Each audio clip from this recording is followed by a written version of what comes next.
Washington, Senator Bob Menendez, DNJ, has told allies that he will resign from Congress after he was convicted on federal corruption charges, two people directly familiar with the conversations told NBC News. Menendez, who had been defiant for months in the face of calls from dozens of Senate Democrats to resign, appears to have finally relented after the guilty verdict and growing threats to expel him if he refused. Senator Bob Menendez is reaching out to allies and letting them know that he does intend to resign in the near future. When that happens, does he submit that letter today, tomorrow, later this week?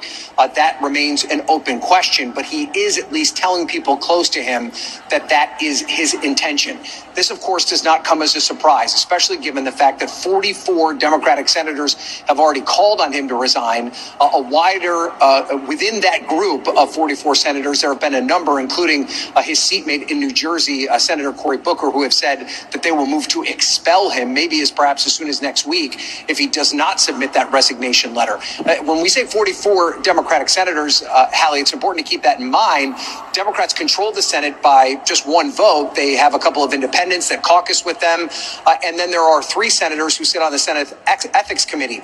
The senators that sit on the Senate Ethics Committee are not allowed to voice their opinion publicly about a matter like this because Menendez is also being investigated by the Ethics Committee. So when you take out the independents, you take out the senators named Menendez, and you take out the independents and the Ethics Committee people that are sitting in this committee, virtually every single Democratic senator has called on Menendez to resign. So it's not a surprise that he would take this step and do this on his own. He is calling allies to notify them of his intention to resign, these sources said, which would end a 3-decade career in Congress that included a powerful committee chairmanship, writing major legislation and 2 criminal trials over allegations of corruption. Now, the way we understand the process is that the letter of resignation would first go to New Jersey's governor, Governor Murphy. He would get that letter, and then that letter would be transmitted to the Senate, which would then begin the resignation process. Governor Murphy would then appoint a temporary replacement for Menendez that would essentially serve out the end of his term. His term ends at the end of 2024. And of course, there is an active campaign right now to replace him under any circumstances.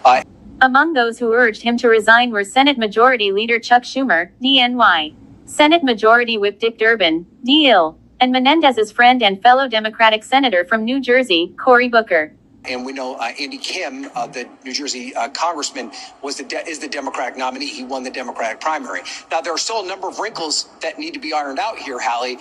Yes, we know that he's telling his allies that he plans to resign. He is technically still on the ballot as an independent candidate in the fall election. We've not gotten signals definitively as to what that means for his political campaign.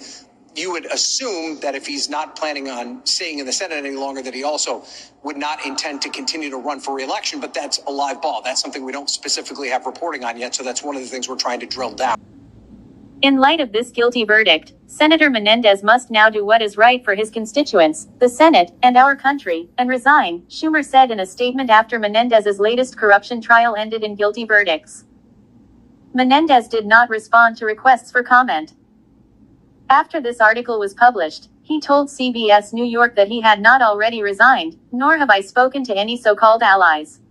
But the big news right now, Senator Bob Menendez telling his allies that he does intend to resign from the United States Senate, ending a prolific career in Congress. He served as a member of the House and a member of the Senate, rising all the way to the level as the powerful chairman of the Foreign Relations Committee. And it was that post at the Foreign Relations Committee where prosecutors laid out a comprehensive case arguing that he was using his influence on that committee to benefit 3 different businessmen with ties to both Egypt and Qatar, and in exchange received close to $500,000 in cash, gold bars, a Mercedes-Benz for his wife, and many other gifts and benefits as a result of that transactional relationship that prosecutors were able to convince a jury he was convicted of.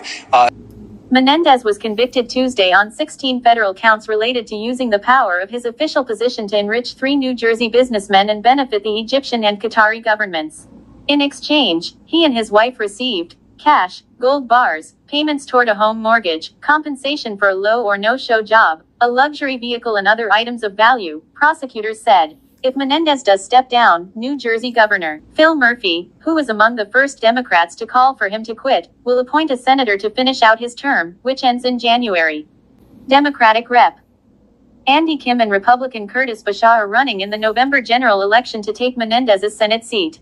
It's also worth pointing out, Hallie, as we break down the fallout from this case, this is now the second time that the Merrick Garland-led Department of Justice has won a conviction of a prominent Democrat in just the past couple of months. Of course, the first being Hunter Biden. That was through a special counsel investigation, but it was through the Department of Justice. Hunter Biden found guilty on that gun charge from just a couple of weeks ago. And now you have Bob Menendez, a sitting United States senator, found guilty through this Department of Justice and is now facing the prospect of decades in prison.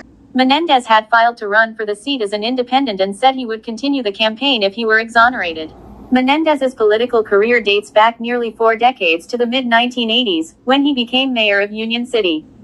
He eventually served for 13 years in the House before he ascended to the Senate in 2006.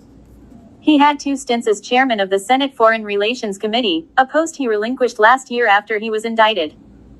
But he remained a voting member of the panel and in the full Senate, even while he was accused of abusing his power to benefit foreign governments. Menendez and his wife, Nadine, were charged in September with conspiracy to commit bribery, conspiracy to commit honest services fraud, and conspiracy to commit extortion under color of official right, according to the initial indictment against him. Weeks later, he was charged in a superseding indictment with accepting bribes from a foreign government and conspiring to act as a foreign agent. Menendez provided sensitive U.S. government information and took other steps that secretly aided the government of Egypt, the indictment alleged. Menendez denied the allegations, arguing in a statement that he was facing an active smear campaign, and that prosecutors misrepresented the normal work of a congressional office. He has since said he will appeal his conviction. In public remarks in September, he said the $480,000 in cash investigators found squirreled away in envelopes hidden around his house was money he had saved over decades to be used for emergencies. In 2015, Menendez was also indicted on federal corruption charges stemming from allegations that he accepted favors from a wealthy Florida optometrist, including travel, accommodations, and political contributions. The case ended in a mistrial after jurors could not reach a unanimous verdict. Prosecutors in 2018 opted not to retry Menendez after the judge overseeing the case tossed out some of the original counts. Menendez is the first sitting senator in U.S. history to be indicted on 2 unrelated criminal allegations, according to data compiled by the Senate Historical Office.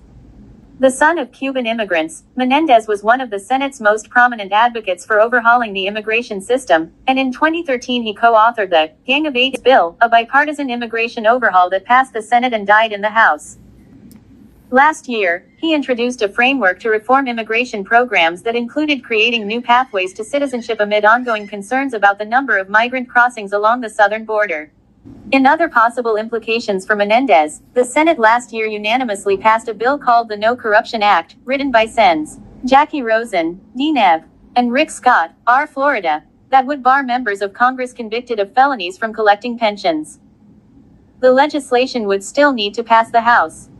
In pushing out Menendez, Democrats see an opportunity to drive a contrast among voters, presenting themselves as the party that does not support convicted felons serving in high office in the week the GOP nominates Donald Trump for president. Senator Menendez has undermined the public's faith and is no longer able to serve effectively in the U.S. Senate, Sen. Gary Peters, D. Mish, the chair of the Democratic Senate campaign arm, said in a statement, "I hope it doesn't come to this, but if he refuses to do the right thing and resign immediately, I support the Senate taking action to remove him from his position." As you leave the page, don't forget to hit the like bell and subscribe to the channel if you haven't done so as yet. Thank you for watching.